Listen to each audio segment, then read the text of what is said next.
सर्कलला मराठीत काय म्हणतो? ठीक आहे. त्याच्यानंतर ही सर्कल आहे. सर्कल मध्ये आपण सर्वात पहिले त्रिज्या बघू. जे सेंटर पासून तर त्या सर्कलचा लाईन मध्ये जे टच होते त्याला काय म्हणतात? ही रेडियस सर्वीकडे समान राहणार की नाही? कारण की वर्तुळ जे बनवलं आहे तुम्ही 1 सेंटीमीटर जे असेल तुमचं 2 सेंटीमीटर किंवा 3 सेंटीमीटर मध्ये घेतलं असेल तुम्ही आणि सेम बिलकुल सेम बनवलं असेल म्हणजे सेंटर मधून कोणती पण लाईन काढा आणि त्या सर्कलच्या लाईनला टच करा तर ती काय म्हणणार? त्याला काय म्हणणार? त्रिज्या. रेडियस किंवा त्रिज्या. ठीक आहे. आता रेडियस किंवा त्रिज्या म्हणतात की आता इकडे बघूया आपण. ही एक सर्कल आहे. याला नाव दिलं AO. याच्यानंतर मग पुढे आणखी काढला या लाईनला टच केला पूर्णपणे OD केलाय. A पासून तर D पर्यंत म्हणजे किती रेडियस आले याच्यात? 2 रेडियस आले. 2 रेडियस बनवून काय बनवायचो? तर AD ला काय म्हणतो आपण? डायमीटर. 2 रेडियस पासून बनलेला हा डायमीटर. डायमीटरचा हा formula. Diameter equals to 2 * radius. म्हणजे रेडियसचा डबल कोण? डायमीटर. ठीक आहे. तर डायमीटर जे आहे कुठेही पण ती लाईन जी आहे ती सेंटर मधून गेली पाहिजे. सेंटर मधूनच गेली पाहिजे. मग ते कोणतीही असो कुठेही असो इथून गेली पाहिजे. मग फक्त ती सेंटर मधून गेली पाहिजे. त्यालाच आपण काय म्हणतो? डायमीटर. जर सेंटर मधून नाही गेली तर त्याला काय म्हणणार आहे आपण? कॉर्ड म्हणणार. जीवा. जी सेंटर मधून नाही जात त्याला काय म्हणणार आपण? जीवा म्हणणार. ठीक आहे. हा सगळं कळलं तुम्हाला? रेडियस, डायमीटर आणि कॉर्ड समजलं सगळ्यांना? ठीक आहे. यावरती आपण प्रश्न बघूया. 1 सेंटीमीटर लांबीची एक तार वाकवून तिच्यापासून एक वर्तुळ तयार केली तर त्या वर्तुळाचा परिघ किती असेल? पहा, ही एक तार आहे. याला वाकवू आपण.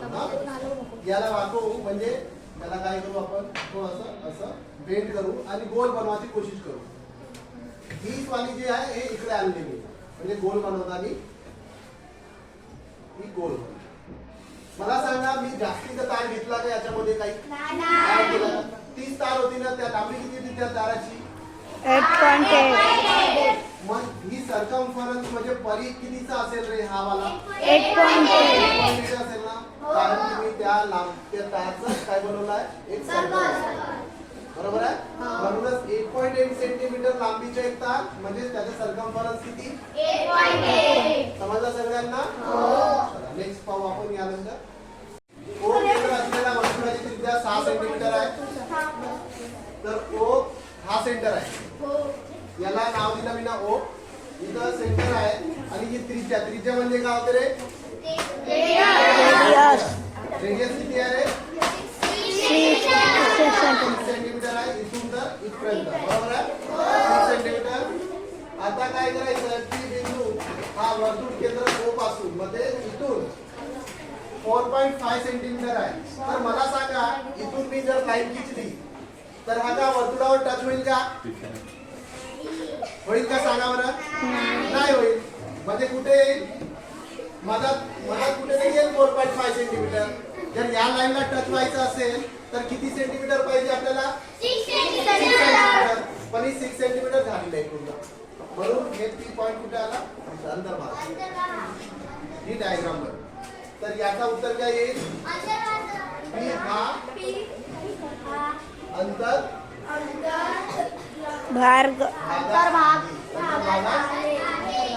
काय लिहिलंय? पी हा अंतर्भागात आहे. पी हा वर्तुळाचा अंतर्भागात आहे. पी हा वर्तुळाचा अंतर्भागात आहे. हा याचा आन्सर आहे. ठीक आहे. समजलं सगळ्यांना? पक्का कळला? चला केलं. गौरी, हमीदा, मेरी व ईश्वरी किती लोक आहेत? 4 लोक आहेत. वर्तुळाकार उभ्या आहेत म्हणजे गोल गोल उभ्या आहेत. त्यांनी प्रत्येक बरोबर हस्तांदोलन केले. हस्तांदोलन म्हणजे हँडशेक करणे, हात मिळवणे. ठीक आहे. तर एकूण किती हस्तांदोलने होतील? तर यासाठी आपण एक ट्रिक वापरू. किती लोक आहेत? 4 तर 4 लिहून घ्या. एक कमी न गुणाकार करा. एक कमी 4 पेक्षा एक कमी म्हणजे किती? आणि नेहमी काय करायचं? डिवाइड बाय 2 करायचं. बस एवढंच करायचं की उत्तर येईल. 2च्या टेबल किती वेळा? 2 वेळा. 2 3 चा किती वेळा हँडशेक करणार? ते 6 टाइम हँडशेक करणार. हा झाला उत्तर तुमचं.